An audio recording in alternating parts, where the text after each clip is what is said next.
What is going on, everybody? Chris here. There's a garbage can up there. You meet me again with another FSD beta update, and I got the face cam like back in the good old days, just to kind of talk about all this stuff for a minute. As we, start this up, I want to say thank you to Zool, my newest full self-driving patron. You can use their referral code if you want to buy a Tesla and save $250. Thank you so much to Zool for supporting the channel. So check out their referral link below. You can see wipers are going off with no rain. It is kind of raining on and off, but obviously there's no rain right now. So we just got another FSD beta update. Sorry, I don't have the roof cam on right now. So now we're on 11.4.7.3. So we've had a couple of these, extra updates to the 11.4.7 branch. Nice job here. It's a little hesitant, but it's a good time to go. And I don't know what's going on. So it's going to be, I don't know, kind of a weird little rant from me here. And I guess I have to start with, in case you're new, if you've been watching me a long time, you already know, I love FSD beta. I use it all the time. I really appreciate the software. I know it's like an impossible task they're working on here. So don't get me wrong when I am doing a little complaining here. So the car's trying to figure out where to go. Let's see if it gets stuck here like it always does. But ever since 11.4 branch, which started in, are you going to go? No, I'm going to push the accelerator because it's going to get stuck here. It did do that by itself, but I had to push the accelerator to get it through. Ever since the 11.4 branch, which came out in April, so it's been like 6 months of this, we've had a few problems with FSD beta. I always talk about the lane drift where you don't see it in the downtown videos because there's not really an opportunity for it, but I'm working on a video of like all my kind of complaints of beta right now. But the lane drift where a lane opens up to the right or left and the car will just kind of drift into there. Sometimes it uses a turn signal, sometimes it doesn't. But it's a really bad behavior in that it'll drift into these turning lanes. So the lane's like about to end and the car's going full speed because it thinks it's going straight, and it's just very weird. And it's been there for 6 months, and there's posts online about it where people are like, what the heck is going on? People that are new to beta or maybe haven't noticed or whatever. Now, recently, we've gotten the wipers are going off all the time. It's not happening at this moment, but you saw it right in the beginning, and it'll probably happen again, where the wipers like to go off when it's not raining. And then when it does start raining, then they don't go off until then they'll finally be like, oh, it's raining. And then they'll kind of do a good job, but it takes some time to pick up the rain. It's very strange. I don't know.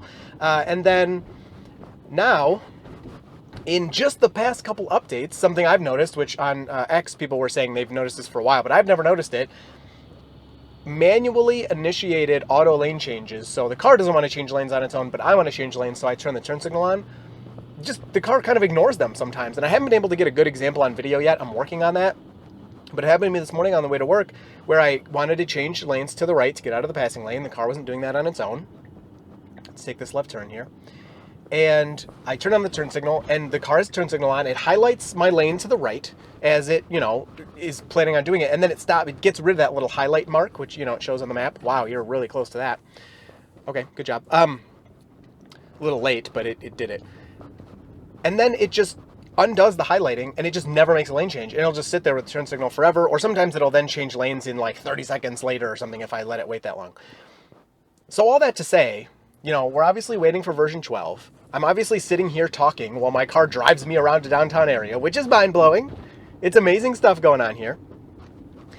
But the team's working on version 12, obviously.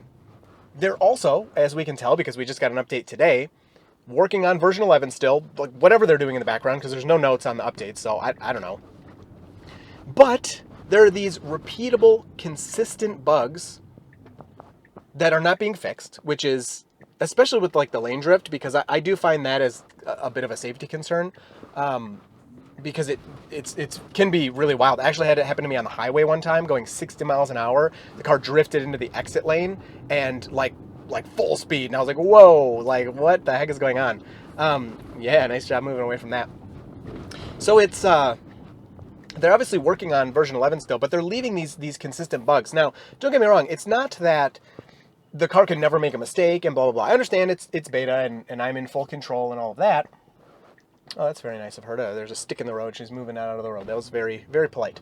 Good citizens are very nice. Ooh, go slow here for this guy. It's not that the car can never make a mistake. It's that the mistakes I'm talking about and the bugs I'm talking about are just they're super consistent. So it's like a problem that the car has every single time when it does these things. It's not that, oh, it can't handle a tough situation and I need to help it through, or oops, it misunderstood this situation. Nice job. I'm liking how it's moving away from these cars. And it made a mistake and I need to, take over here to fix it this time. It's that these bugs have been happening for months and they always happen in the same spots. And we're getting updates, but they're not being fixed. So it's kind of like, please, Autopilot team, help us. What is happening? I'm just confused on like what's currently going on with beta, because Tesla is pushing this full self-driving more. They're doing more of like a campaign of like, hey, we have FSD. They just did their first kind of like official, maybe not their first, but one of their only official posts on the Tesla account where they showed a drive and they're like, this is 11.4.7. And the driver goes from, whatever, A to B, and the car does it all. And this is available on customer cars today, shipping today. Like, you can buy this and have it. And then even in that video, there was a mistake where, I'm just making sure the car is going to do this okay. Very, very nice. Okay, don't stop in the middle of the intersection. I just pressed the accelerator there because it was going too slow, and the light turned yellow. But even in that drive, the Tesla official video, the car merges onto the highway, and it has that weird thing where the car merges onto the highway, but it basically waits till the lane ends, and it doesn't use a turn signal merging onto the highway. And like, I get the argument of like, okay, you can't go anywhere. Why do you need a turn signal? But that's the law. You have to use a turn signal when you're merging onto the highway, and it's just the right thing to do. And the car, you can tell it almost, there's a Model 3 next to it, and the Tesla official Model S video thingy starts to, see, this guy's going to cut us off because we're not going. Like, the car needs to move up. And it's not moving up because humans are in the intersection. I don't know if I'd call that cut off, but like, it's our turn to go and the car's not doing it. All right, I'm going to push it through here or else we're never going to go. It stopped for somebody next to us that's not walking. Come on, finish it up. And there's a Model 3 on the highway and the Model S like starts to pass it and then kind of backs off and moves over. So, that's another like bug. I don't know if I'd call it a bug, but it doesn't properly merge on the highway. And that's been happening ever since beta on highway has come out. And it's something Tesla hasn't addressed. Now, sometimes when I merge onto the highway now, I'm going to wait for this person. Nope. That was actually the right call, I think, because that wasn't a crosswalk. We do have a slowing for these people. I'm going to wait for this next person. They are in blue. Okay. Not bad, not bad. And that's been happening ever since full self-driving beta first came to the highway, where it doesn't really merge properly. And sometimes it will now, sometimes it won't. But it's just weird to have these like consistent, repeatable bugs. We're getting updates for months. We're getting updates, and Tesla's not addressing them. So I'm just a little confused as to what's going on. And it's scared of this skateboarder here. Okay, so he wasn't actually coming towards us. He gave me a little wave like, come on. But there was a skateboard flying towards us. I'm not sure if the camera picked it up. And the car waited for that. Oh, please just go through. Oh, good. That's that one we were stuck at forever before. So obviously there was not as many people there. But overall, yeah, I'm just like, okay, don't go into that lane. I should have this open for you. I'm just kind of, discussing about this because it's slightly confusing to me. I still enjoy beta. I still use it, as you see here, 99% of my driving. I do get very annoyed with the lane drifts. This is the version. I thought we were going straight there. This is 11.4 versions. Okay, yeah, there's a person on the sidewalk. Are the first versions for me that I've had the first versions ever since this came out 3 years ago, that I've had long stretches of driving where I turn it off because there's certain routes I take where lanes open up to the right constantly and the car just always wants to swing over to those, and it can do it pretty late. Okay, you gotta move out of their way, dude. As I'm going down the road, it'll just, every time a lane opens up for like a right turn lane or to, turn into a parking lot or something, the car's just doing this. And, some people see it, they're like, oh, what's the big deal, whatever. Well, the big deal is that it happens constantly, so it's super annoying. But the other part of it is, as my car just starts to make this move into a lane like that, the cars behind me, as they should, automatically begin to kind of make the move to start passing me because they're like, oh, this guy's getting out of the way, I can speed up a little bit, and blah, blah, blah. And it can cause this like dangerous scenario where you actually don't want to turn right. The car is going too fast to actually make a right turn because that's not its plan.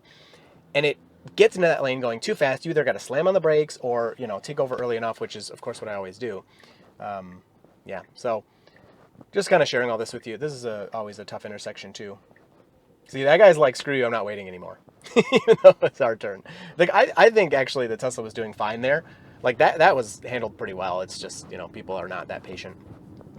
I think humans are a little more willing to get, oh, that's my bad, close to each other in those situations than FSD beta is.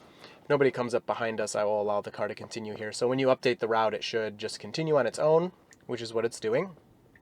So I did nothing there. So where are we going? A little deeper into downtown, and then I'm heading home from there. So we got the green, but we're waiting for pedestrians very nicely. So I will say, though, looking at this drive, so the other part of this is the downtown drives. The reason I'm gonna make a video where I talk about the problems specifically, outside of this video, is, are you waiting for this guy or what? Yeah. The downtown drives, as you can see here, are usually pretty impressive, mostly because the issues I'm talking about are not a problem in this scenario. Now, I've always kind of focused on, I mean, not always, but for the most part, focused on downtown drives for these videos for a few reasons. Number one is probably because that's what you all prefer and that's what you tell me, so I do what you want. I'm making the videos for you, not for me. But also, downtown is more complicated. It's a harder driving scenario than the highway or rural roads. At least it should be. And what I'm seeing is a lot of the issues I'm having with beta, and others, it's not like I'm alone on this. Other people, comment and respond to me and say, oh yeah, that's happening to me too, are happening in those rural situations. So even though a downtown scenario theoretically is harder, it's kind of like FSD has mastered this arena more. Which, if you think about it, makes sense. Because if you're talking robo-taxi kind of stuff, then this is where it's going to be used. Like, we talk about this like future where, people don't have to own cars because you could just hail all your rides. Maybe that's possible, but like for me personally, how far away I live from like work and stores and things, I just don't see it being much of an option. Like, nobody delivers pizza to my house. I can't get pizza delivered because my house is too far away from, okay, you're going to go or what? Are you going to go? Okay, I'm going to push it because it's just going so slow through here. I can't get pizza delivered to my house because it's too far from everything, right? So you have pizza places relatively nearby, but they just won't come to me because it's not cost effective for them to waste their time bringing a pizza all the way out there, like one single pizza. So I kind of think of it the same way for the ride-hailing services. Like, maybe I could pay an extra fee or something, but the cars are going to have to spend so long being empty, getting to my house, getting me one individual over to wherever I want to go. It's probably not, whoa. I think they almost got in an accident up there. I just don't see it as something that's going to be, practically happening. So the reason I'm saying all that is because it makes sense to me that the robo-taxi stuff is going to be better at this scenario. Because number one, it's going a lot slower here. So it has more time to make decisions and adapt to changing environments. So like if somebody jumps out in front of us and you're going 40, that's a lot more dangerous for everyone involved than if someone jumps out in front of you when you're going 25, right? So it makes sense that it's better at these. And okay, so that guy's blinking, so I'm gonna push it. I just because I'm chatting and whatever. I don't want to hold up people's day. It's obviously busy downtown. There, scoot over. Yes, I love, like, it finds that little pocket and moves. Like, that's so cool. That is like, that makes me think like, oh, this thing is actually intelligent and smart to do those kind of little maneuvers.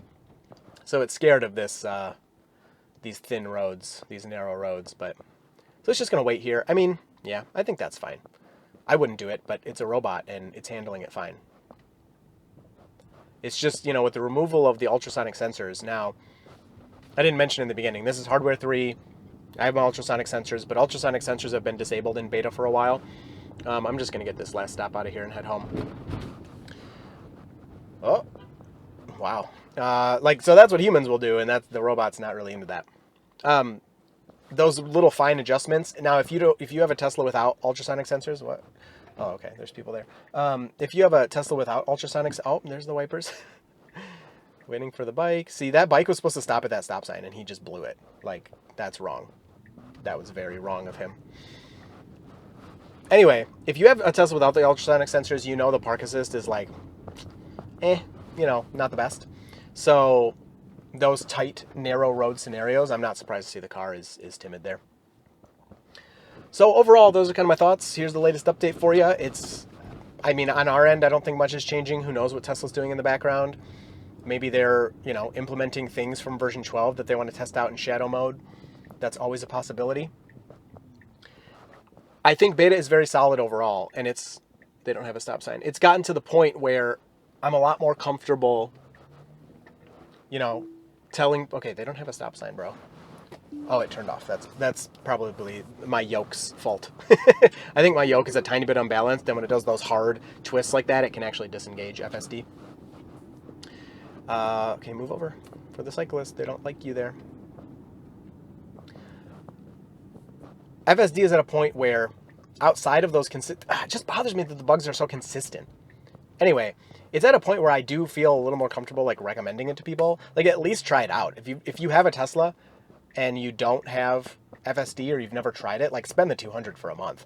This is like some of the most advanced software in the world that a regular consumer such as myself has access to.